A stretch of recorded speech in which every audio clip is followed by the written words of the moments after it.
Now, in order to ensure that the indirect transfer of shares of Indian company are known to the tax office, the Income Tax Act proposes to make certain changes.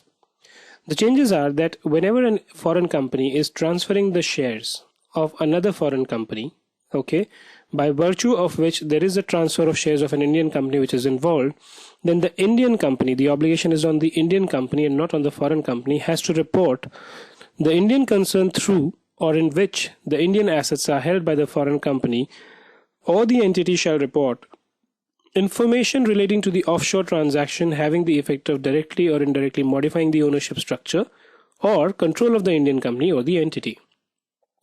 So the thing is that to capture these cases, the obligation is now on the Indian company.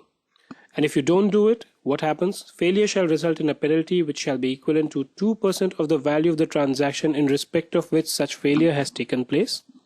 Okay, or 5 lakh in any other cases. But this 2% is applicable only in cases where such transaction had the effect of directly or indirectly transferring the right of management or control in relation to the Indian concern. So let's say, for example, when Microsoft acquired Nokia, okay, in that case, there was a change of control. There is a change of a right of the management and everything. In that case, there was a requirement to report. If that hadn't taken place, then basically this 2% penalty would have been applicable. But that was not the case. They had duly reported everything.